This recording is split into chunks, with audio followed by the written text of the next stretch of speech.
não acreditarão no aviso de Deus que foi dado através de Noé, o seu servo. Não deram ouvidos quando disse que mandaria chuva e destruiria toda a terra. Quando disse a Abraão: tira os teus de Sodoma e Gomorra, pois com fogo a destruirei, e nada sobre ela sobrará, pois estou acima de tudo, e comigo não se pode brincar.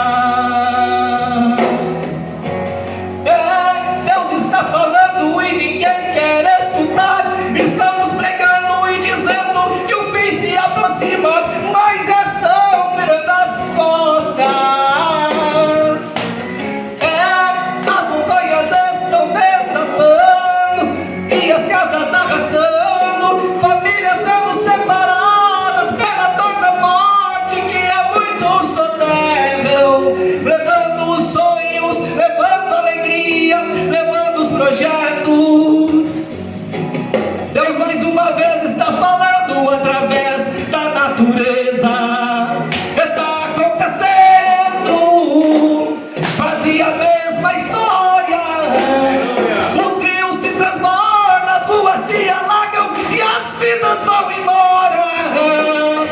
E a natureza geme, e então ela reage, causando destruição e morte. O povo não entende, mas é a mão de Deus, e ele não aguenta mais. O pecado do homem está cheirando mal as narinas de Deus. Glória a Deus, aleluia. Não erreis, de Deus não se deixe escarnecer, porque tudo que o homem semear, isso também ceifará. Gálatas 6, 7. Deus está falando e ninguém quer escutar. Estamos pregando e dizendo que o fim se aproxima, mas estão virando as costas. As montanhas estão desabando e as casas arrastando, famílias sendo separadas pela dor da morte, que é muito soterrão, levando os sonhos, levando alegria, levando os projetos. Deus mais uma vez está falando através da natureza. Está acontecendo quase a mesma história. Os rios se transbordam, as ruas se alagam e as vidas vão embora.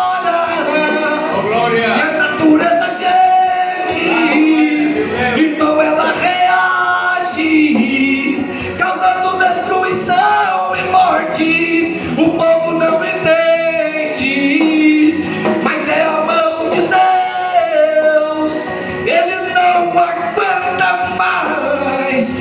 O pecado do homem está cheirando mal as narinas de Deus. O pecado do homem está cheirando mal as narinas de Deus.